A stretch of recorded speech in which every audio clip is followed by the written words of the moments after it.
Are you looking to buy a midsize 3-row family SUV in the next year? Well, you came to the right place because we have driven and extensively tested out not one, not two, but every single option in this entire segment. And guys, let me tell you, this is a big segment. There are now 14 different entries into this segment, all vying for your attention. And we want to give you guys the top 10. And we're not just going to arbitrarily rate these SUVs. We are going to rate them based on the 5 categories that matter most to the 3-row family SUV shopper. So with expert opinion, what are going to be those top 10 family 3-rows? Let's go ahead and find out.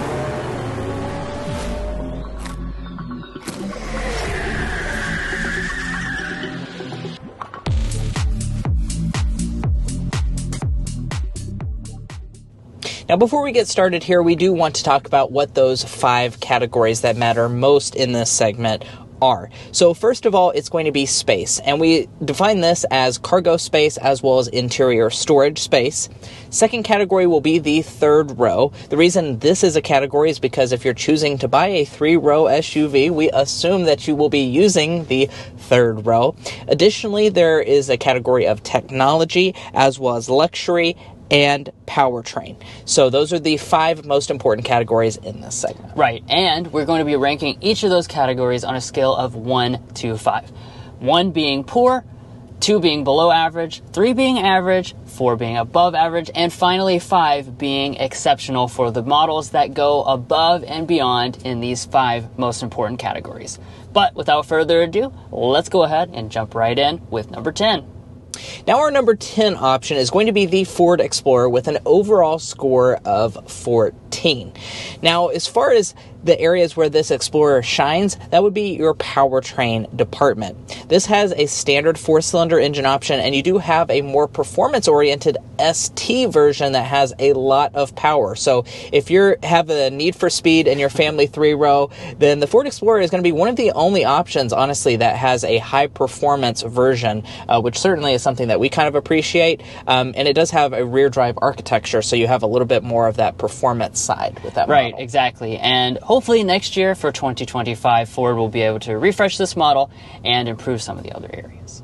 Moving on to the number 9 spot, we have the Toyota Highlander. This is, of course, a very popular model, and it's a very well-rounded product. Of course, though, it is going to be a little bit small for this segment, and it does offer good technology, though, when you look at that section, because we did rate it at a 4 with a large screen digital cluster, nice features all throughout. But there is, of course, another new entry to the segment that's a little bit grander, and you'll see that one later on in the list. And next up in the number 8 slot is a new option to the segment. This is the Mazda CX-90 with an overall score of 15. Now, the CX-90 is a very compelling product. If your number 1 concern would be the powertrain, it actually scores a 5, which is the highest rating that it can get in the powertrain section. That's because we have a plug-in hybrid offering, and we're also going to have a turbo inline 6-cylinder in 2 different tunes, so you have 3 different options to pick from in total. And that inline 6-cylinder does get exceptionally good fuel economy because it's a mild hybrid setup. So really good powertrain section. Now, the reason the CX-90 didn't land a little higher on this list is because of its cargo ability. It actually gets a 1, which is the lowest rating when it comes to the cargo space, because it is the smallest actually on this list. So just like the Highlander was the smallest 3rd row on this list, the CX-90 is actually going to have your smallest cargo capacity on the list. Now for our number 7 spot, we have the Honda Pilot. This is a model that really excels when it comes to space and when it comes to that 3rd row, both of which are going to be very comfortable and very, very accommodating. We just had one for a week, and it will fit all of your family needs. I guarantee you that, which is why it got a 4 in both of those sections. Now, it did receive a 2 in technology, and that's because Honda has not updated this model. Even though it is new, it doesn't have their latest and greatest technology. It has a rather small 9-inch display and a small digital gauge cluster. And may I also add, if you're going for a lower trim level, you will get a even smaller display than that 9-inch one. So you kind of have to get the higher end trim levels to even get a acceptable display. And moving on to our number 6 slot, that is going to be the Jeep Grand Cherokee L. Now, this 3-row SUV scores high in quite a few different categories. Namely, the categories it scores the highest would be in your luxury, powertrain, and technology. It gets a 4 in all 3 of those categories. Powertrain-wise, you do have a 5.7-liter V8, which is a very rare option for this segment as an available engine option.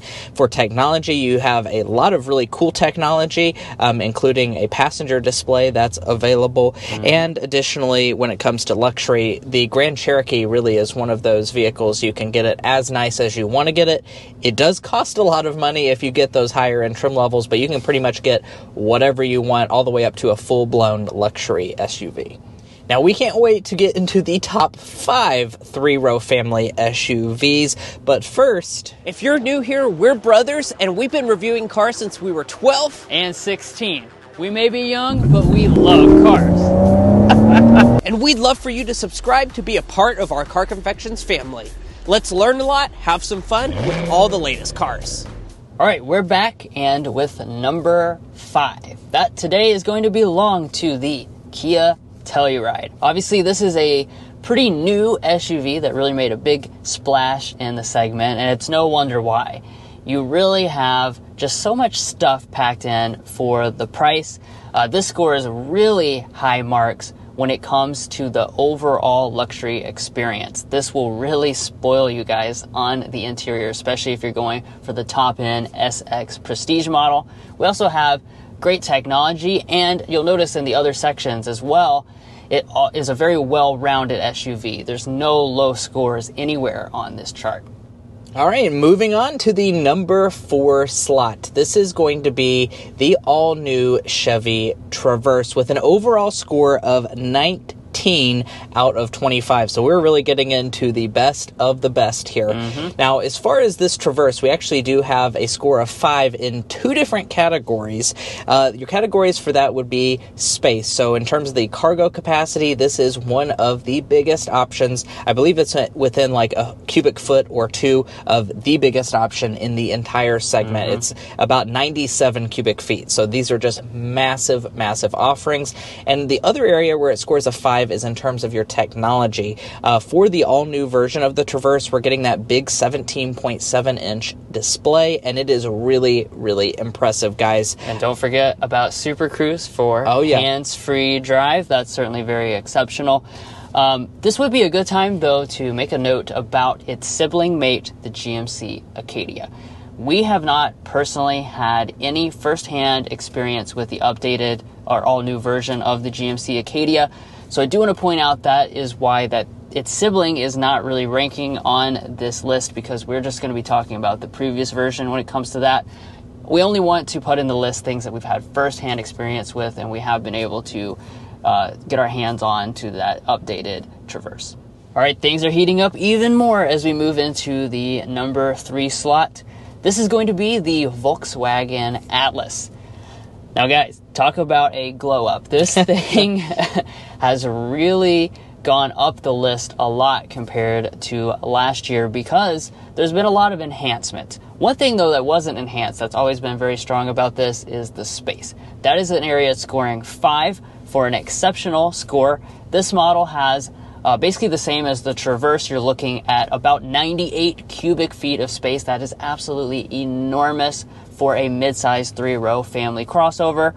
You're also going to have high marks now in luxury because the refresh completely redid the cabin, really elevated things up a lot for this model. Additionally, I do want to point out for the third row, you're also getting a score of 4 because it has a very nice third row. However, one thing to note about it, and the reason it didn't get a 5, is because it only has 2 seats in the third row. Volkswagen prefers the wider seat, but they're only going to give you 2 third row seats. So if you need that 8-passenger ability, you're not going to be able to have it on the Atlas. Right, and that's one of the reasons why it received 19 points just like the Traverse, but we get to break the tie because we know about all the little intangible things with our first-hand experience with the models, and that's one of the reasons that we put the Atlas a little bit ahead of the Traverse. And we have really got down to the nitty-gritty. We are on the number 2 choice in the family midsize 3-row segment. That is going to be the Hyundai Palisade with an overall score of 21 points out of 25. Very impressive score here. Now, as far as where the Palisade excels, that is going to be in your third row and luxury. Now, compared to the Kia Telluride, the size is very similar between the two models. However, the Palisade is going to be elevated above what the Kia Telluride scored at because it has some third row exclusive features such as heating. Yes, you have a heated third row of seats if you choose the highest end trim level. You also have power reclining abilities and the ability to power fold the third row, which is something that a lot in this segment really neglect to give you. They reserve that for the luxury options, and the Palisade is going to give you that on the calligraphy version. Additionally, when it comes to luxury, it is just next level nice. If you choose a calligraphy model, you have metal speaker grills, a suede headliner, just uber luxurious. You honestly feel like you're in a luxury SUV when you're in a Palisade's interior. That is for sure. Now, it also scored very high in other areas such as the technology, when we score technology, we're grading the quality, the quantity, and the ease of use. It has a lot of really cool features, including a 360 view. You can spin all the way around the vehicle. And, of course, in terms of cargo space, it is a very decently sized offering. It scores a 4 with about 87 cubic feet of capacity. Right. Here's just hoping that Hyundai gets around to adding wireless Android Auto and Apple CarPlay, one of the few flaws that the Palisade has. And before we get to the number 1 slot, if you're looking to buy any of the vehicles that we've named so far, or the last vehicle that we're about to name, we want to remind you to go to carconfections.com/newcarquotes. By going to our website, we have a tool that will connect you with local dealers in your area to get you the best price on your new vehicle. It's also going to give you access to invoice pricing information, which is a great tool for dealer negotiation. If you'd like to take advantage of that, a link is provided in our video description. But now it's time to head to number 1. All right, number 1, the Toyota Grand Highlander. You probably were waiting for this if you're familiar with the segment. You know this is one of the newest entries in the segment and one of the most important entries in the segment because it's from a powerhouse brand, Toyota. But they're answering the calls of a lot of people saying that the regular Highlander was too small. Well, they made it grand. It scored an overall 22 out of 25 points because it got 5, our exceptional rating in 3 different categories. Now, as you'd expect, one of those categories is, of course, space. This is another huge offering, coming up to about 98 cubic feet of space. The third row, also exceptionally comfortable. You have 3 seats back there, a lot of nice thigh support. Really very pleasant to ride in the third row as well as in the second row. But I also have to talk about the powertrains. The powertrains really stand out in this segment. It's typical just to have one option in this class. This gives you 3 different options on board.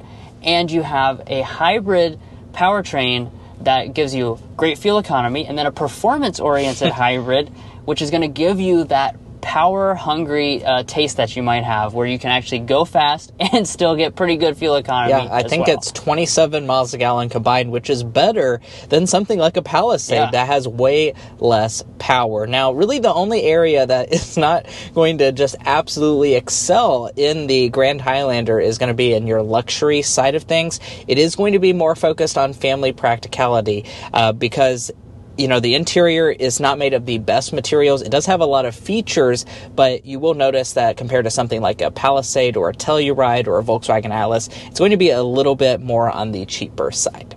So there you have it. Now you know what our top 10 picks are in this segment, as well as our number 1 pick.